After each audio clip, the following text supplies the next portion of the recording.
Hare Krishna.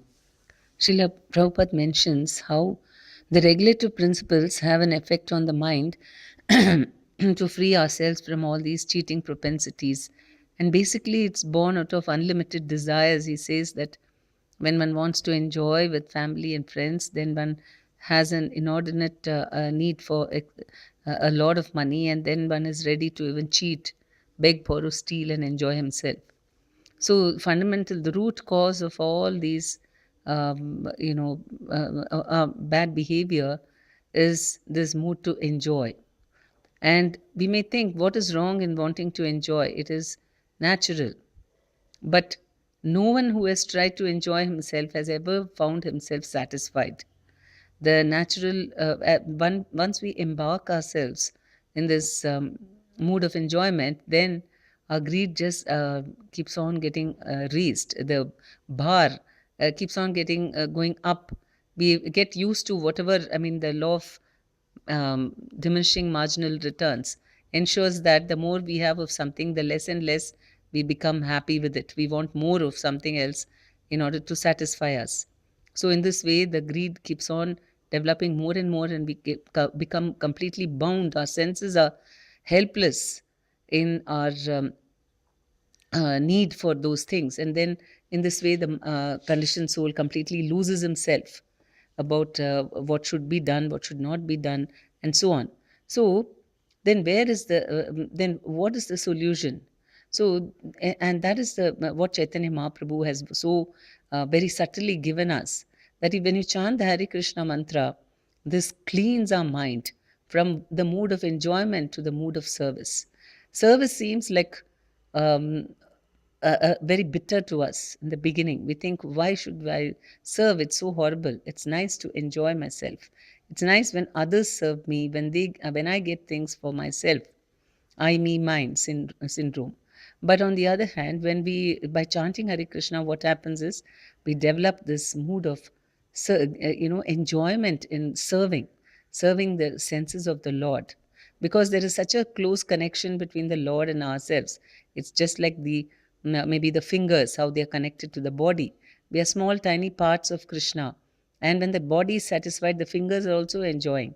And in the same way, when Krishna is satisfied, we'll also be extremely satisfied and we'll also enjoy. We cannot enjoy separately from Krishna. The fingers cannot separately enjoy something, they just don't have the capacity. And on the other hand, if they help in serving the body, then the body becomes enriched, I mean, with food and whatever, and then the fingers also are enjoying. So this is the process, that whatever we are doing, if we do it as a mood, in the mood of service to Krishna, and that mood of service means all in the mode of goodness, not in the mode of passion and ignorance. Service is not perfect, because one may think that let me rob a bank and serve Krishna. So Krishna never asked us like that beyond your means, whatever is possible, whatever comes very naturally in the mode of goodness, we use that in the service of Krishna. And also that we do it because why we want to satisfy Krishna, we want to please him, not because I want to show that how great I am, I'm the person who is doing so much of service better than others, or not in the mode of passion, or that we want to be appreciated, we want some position in return for something. That's also not satisfying to the soul. So the Krishna consciousness, when it is performed in the mode of goodness, then it elevates the consciousness tremendously, and that in that way we can exist in this material world. Isopanishad says for many many life years, and nothing will, we will not be disturbed. So the fundamental issue is that our minds have to be trained to develop this mood of service. So by chanting Hare Krishna, we have to keep on seeing, I mean, examining our minds. Am I getting pleasure in serving? Is my mood of doing things in a mood of service? Whatever I'm doing, am I disturbed about, anxious about all what I want to achieve, or am I filled with pleasure in doing my service?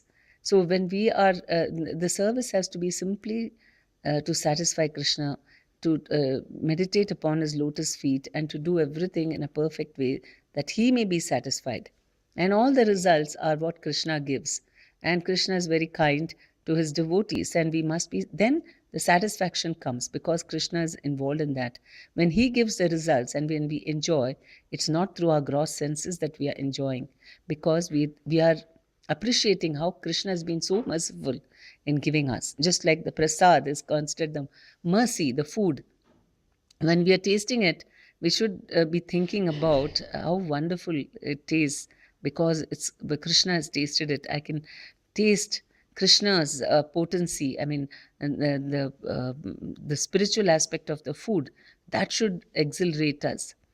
I mean, it does, because otherwise, that's the difference between prasadam and non of bhoga. And so, in this way, in all our activities, if we want to taste Krishna's satisfaction, and that will keep us in the mood of service. And so, that will not entangle us, even when we are within our family. The whole family the mood should be not that we want to show off to the whole world. Ours is the best family, and we are so smart and talented, and we want to be better than others, and we are envious that if anyone supersedes us, then we feel so envious. So this is the materialistic tendency, and that is detrimental to spiritual progress. But on the other hand, the whole family is cooperative, comes together to do kirtans, comes together to serve, do different services for Krishna. In that mood, then the family is actually a source of strength to go back to Krishna. Hari Bol.